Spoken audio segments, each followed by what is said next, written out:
Hello everyone, hope you all are doing well. तो आज का व्लॉग है ईद के चौथे दिन का व्लॉग, जहाँ पे मेरे हस्बैंड के दोस्तों की दावत थी। सारी तैयारी मैंने और मेरी नंद ने मिलकर की थी और हम लोगों ने बनाया था कीमा और चपली कबाब। यहाँ पे सबसे पहले जो है कीमा ब्लेंड हो रहा है। कीमा कुछ हमने कल ब्लेंड कर लिया था, कुछ नेक्स्ट डे किया था। ठीक है, सबसे पहले हम लोग कीमा रखने लगे हैं। कीमा मेरी नंद रख रही थी। कीमा डाला है, प्याज डाले हैं, लहसुन अदरक का पेस्ट, नमक मिर्च और हल्दी डाल कर थोड़ा सा पानी डाल के हमने रख दिया है। दूसरी तरफ चपली कबाब की तैयारी हो रही थी। चपली कबाब के अंदर हमने सारे गरम मसाले डाले हैं, नमक मिर्च हल्दी काली मिर्च धनिया जीरा पाउडर और गरम मसाला। ठीक है, सब चीज़ें एक एक टीस्पून थी। उसके बाद यहाँ पे सब्ज़ मिर्च का पेस्ट है और लहसुन अदरक का पेस्ट है, 2 टेबल स्पून। उसके बाद जो है ये चीज़ें हमने ऐड की। अच्छा, नमक मिर्च जो है वो आप लोग अपने हिसाब से ऐड कर लीजिएगा। यहाँ पे मैंने 1 टीस्पून ऐड की थी। बाद में एक कबाब बना कर हमने चेक किया था, फिर उसके बाद हमने एडजस्ट कर ली थी। यहाँ पे चॉप्ड सब्ज़ मिर्चें हैं और टमाटर हैं। अच्छा, टमाटर यहाँ पे जो है मुझसे गलती से ऐड हो गया था, आपने बाद में ऐड करना है। यहाँ पे मैंने उठा लिया था। कबाब अगर टमाटर हम लोग पहले ही ऐड कर देंगे, जब हम मसाला मिक्स करेंगे तो टमाटर पानी छोड़ देगा। ठीक है, यहाँ पे सारे जो मसाले हैं इन्हें आप ऐड करके अच्छी तरह से मिक्स कर लें। और दूसरी तरफ 2 चीज़ें जो है वो हम बाद में ऐड करेंगे, चॉप्ड अनियंस और चॉप्ड टमाटोस। ठीक है, उसके बाद यहाँ पे ऐड कर रही हूँ मैं एक अंडा आप अपने हिसाब से ऐड करके देख लीजिए। यहाँ पे मैंने एक अंडा ऐड किया था। ऐड करके मैंने मसाले को मिक्स करके एक कबाब बनाकर देखा था। अगर आपको लग रहा हो कि आपका कबाब बिल्कुल ठीक बन रहा है तो आप ठीक है, नहीं तो अगर आपको लग रहा हो कि आपका कबाब अभी टूट रहा है तो आप एक अंडा और ऐड कर सकते हैं। अच्छा जी, यहाँ पे मैंने जो है वो मसाला मिक्स किया था अच्छी तरह से। उसके बाद मैंने भी एक कबाब बनाकर देखा था, लेकिन मुझे लग रहा था कि अभी मेरा मसाला जो है वो अच्छी तरह से जुड़ नहीं रहा, तो उसके बाद मैंने एक अंडा और ऐड कर दिया था। आप अपने हिसाब से देख लीजिएगा, 3 अंडे भी ऐड किए जा सकते हैं। इतने में मैंने 2 ही ऐड किए थे। ठीक है, यहाँ पे मैंने अपनी नंद को भी चेक कराया था, उसने भी कहा कि एक अंडा और ऐड कर लो, तो मैंने एक अंडा और ऐड किया। अंडा ऐड करके अच्छी तरह से आप दोबारा अपने जो मिक्सचर को है वो अच्छी तरह से मिक्स कर लें, ताकि कहीं पे भी ये ना हो कि मसाला वगैरह खड़ा रह जाए।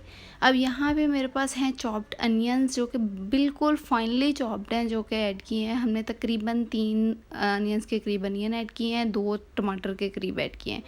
ठीक है, इन्हें ऐड करूँगी। इन्हें ऐड करके आपने बड़े हल्के हाथ से मसाला मिक्स करना है। ये ना हो कि बिल्कुल टमाटोज़ और अनियंस जो हैं वो कचूमर हो जाए, इनका पानी निकल जाए कीमे में। ठीक है, अच्छा, इसके बाद जो स्टेप है वो ये है कि आप अपने कीमे को देख लें। अगर आपका कीमा बहुत ज़्यादा चर्बी वाला है तो आप बेशक इस स्टेप को स्किप कर दें, लेकिन मेरा कीमे में चर्बी थी, लेकिन मुझे अभी भी ये जो मिक्सचर है वो बहुत ड्राई लग रहा था, तो मैंने इसके अंदर ऐड किया था घी।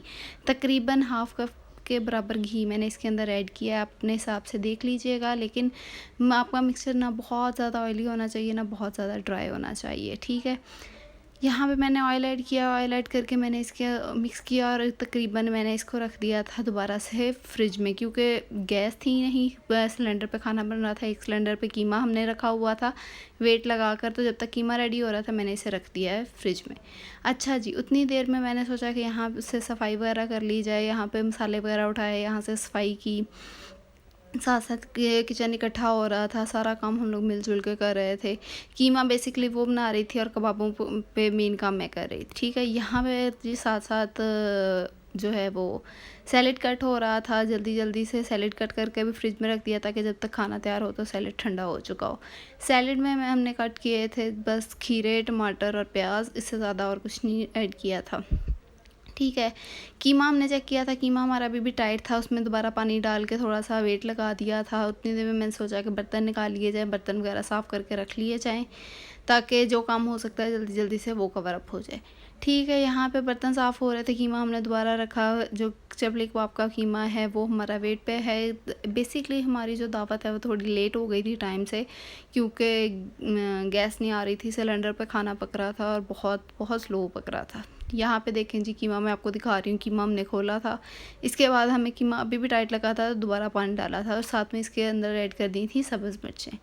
यहाँ पे जी मेरी सासू माँ जो हैं वो बना रही थी चटनी के लिए, पुदीना वगैरह पीस रही थी सिलबट्टे पे, क्योंकि इससे बहुत अच्छा कलर आ जाता है, टेस्ट भी अच्छा आता है। अच्छा जी, यहाँ पे अब जो है वो एक और सिलेंडर वाला चूल्हा हमने निकाला था, ताकि जल्दी जल्दी काम हो जाए। दावत का टाइम बिल्कुल सर पे था और हमारे अभी कबाब भी नहीं बने थे और कीमा भी तैयार नहीं था। यहाँ पे देखें जी मेरी नंद कीमा बना रही है। कीमा जब हमारा अच्छी तरह से गल गया था, इसके अंदर टमाटर डाले और टमाटर डाल के भून लिया। उसका नमक मिर्च वगैरह चेक करके एडजस्ट कर लें, और इसके अलावा फ़िलहाल इसमें कुछ ऐड नहीं किया। दूसरी तरफ जो है वो मैंने पैन को ग्रीस किया है। ग्रीस करके तो मैंने इसके अंदर ट्रायल के लिए एक कबाब रखा था, ताकि इसके हम लोग नमक मिर्च वगैरह चख सकें। ठीक है, यहाँ पे मैंने जब नमक मिर्च टेस्ट की तो मुझे थोड़ी सी हल्की लगी थी। मैंने थोड़ी सी इसके अंदर नमक मिर्च और ऐड किया, और मुझे लगा था कि कबाब अभी भी टूट रहे हैं, तो मैंने इसके अंदर भून कर 2 टेबलस्पून जो है वो बेसन ऐड किया था। आप भी देख लीजिएगा, लेकिन बेसन जो है वो भून कर ही ऐड कीजिएगा। उससे कबाब बहुत अच्छे से फाइनली जुड़ जाते हैं, अच्छा टेस्ट आता है, बड़े मज़े के कबाब बनते हैं। ठीक है, दूसरी तरफ कीमा हमारा भुन रहा था, तो जल्दी जल्दी में मैंने जो है वो कबाब बना कर रखना शुरू कर दिए। या अच्छा, मेरे पास ये जो ग्रिलर है, इसके अंदर चपली कबाब बहुत इजीली बन जाते हैं। इसके अंदर जो है वो आप ऊपर से लिड को क्लोज़ कर दें, तो जो जूस होता है सारा कबाब एक दफ़ा पानी छोड़ता है, उसी पानी में जब ड्राई होता है तो कबाब बहुत अच्छे बनते हैं। ठीक है, अच्छा, अब हम लोग जो है वो दोनों चीज़ें बना रहे थे बीफ की। तो बीफ का जो गोश्त होता है वो थोड़ा टाइट होता है, और कुछ जो गोश्त था वो एक्स्ट्रा ही टाइट था। हमें भी आइडिया नहीं था कि गोश्त इतना टाइम लेगा, तो गोश्त गलने में जो है वो हमारी मीट से थोड़ा सा ज़्यादा टाइम ले रहा था। तो इसलिए आप एक दफ़ा चेक कर लीजिएगा। यहाँ पे जो कबाब हैं इन पे भी मुझे लगा था कि जितना नॉर्मली मुझे टाइम लगता है उससे थोड़ा सा ज़्यादा लगा था। कीमा भी हमारा बहुत लेट हुआ था। अच्छा, कीमा जब भून लिया, भूनने के बाद हमने इसके अंदर ऐड किए हैं आलू, और आलू ऐड करके हमने अच्छी तरह से गला लिया। और यहाँ पे देखें जी हमारा तैयार है सारा खाना। कलेजी जो है वो सुबह ही नाश्ते के बाद हमने बना ली थी, तो इसलिए उसकी रेसिपी ऐड नहीं हो सकी। और ये हैं आफ्टर व्यूज़ के जब दावत तैयार हो रही हो बगैर गैस के, तो किचन की हालत कुछ ऐसी होती है। दोनों चूल्हों पे थे, और ये कलेजी इसमें हमने दोबारा से गर्म की थी। और यहाँ पे खाने के साथ जी हमने सर्व किया था मिंट मार्गरीटा, और यहाँ पे मैं, मेरी नंद और मेरी सास मिंट मार्गरीटा पी रही थी, क्योंकि गर्मी बहुत ज़्यादा थी। उसके बाद जी खाना वगैरह सर्व कर दिया था। खाना खाने के बाद किचन वगैरह क्लीन हो गया था, और यहाँ पे बन रही थी चाय। चाय बना के गेस्ट के जाने के बाद तकरीबन हम लोग सुबह नाश्ते से किचन में खड़ी थी, और शाम के 5 बज गए थे जब हम लोग फ्री हुई थी। आई होप आपको आज का व्लॉग अच्छा लगा होगा। That's it for today's vlog. Next video तक के